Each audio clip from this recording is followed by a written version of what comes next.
Voici donc dans un deuxième exemple où on nous demande de déterminer les équations d'une droite D qui passerait cette fois par le point A 2, 4 et qui aurait pour vecteur directeur U, 3, 1.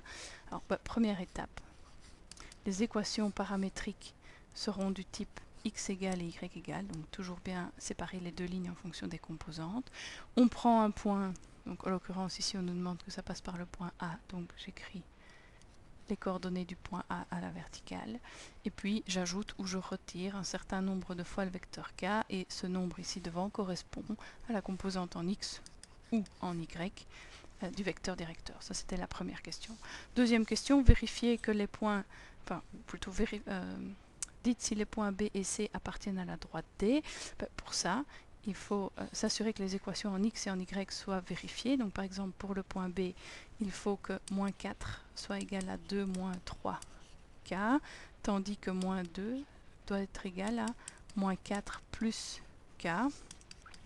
Si j'isole les valeurs de k dans le premier exemple, je trouverai moins 4, moins 2, donc moins 6 divisé par moins 3, je trouve un k de 2.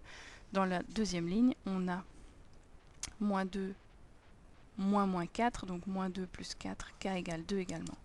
Donc on arrive à trouver un k commun pour les deux composantes, c'est-à-dire que aussi bien la composante en x que la composante en y suivent entre guillemets sont sur cette droite, donc on peut en conclure que le point B appartient à la droite D. Si on n'avait pas pu trouver un k commun pour les deux directions, alors on en aurait conclu que le point n'appartient pas à la droite. Voilà, il s'agit de faire la même chose pour le point C.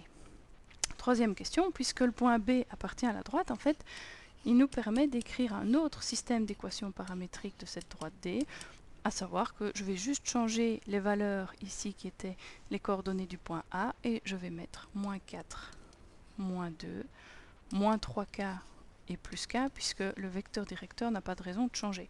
Maintenant, si vous n'avez pas envie de travailler avec le vecteur moins 3, 1, rien ne vous empêche de dire que l'équation est de la forme moins 4 plus 6k, et y est égal à moins 2k. Si le vecteur 3, 1 est un vecteur directeur de la droite, le vecteur que je vais appeler V,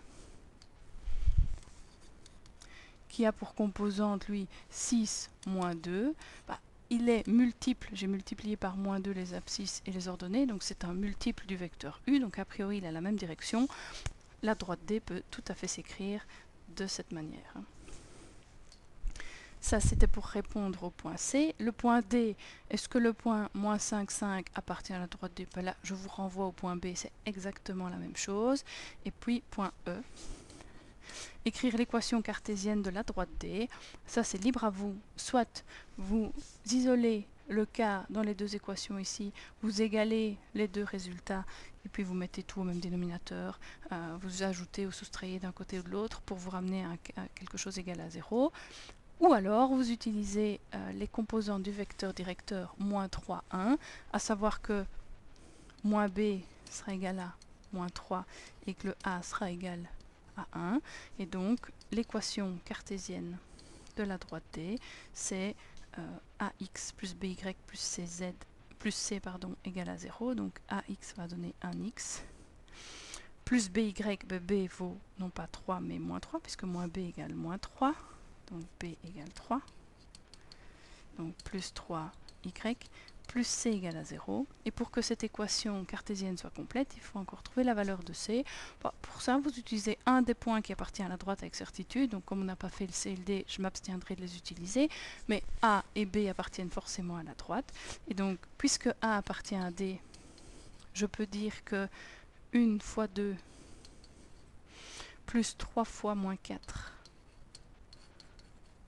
plus c est égal à 0, ça fait 2 moins 12, ça fait moins 10, donc c est égal à 10. L'équation cartésienne de la droite, pour terminer, c'est D a pour équation x plus 3y plus 10 égale à 0. Voilà. Il est toujours possible de passer d'une forme à l'autre, tout dépend donc de ce qu'on choisit d'utiliser.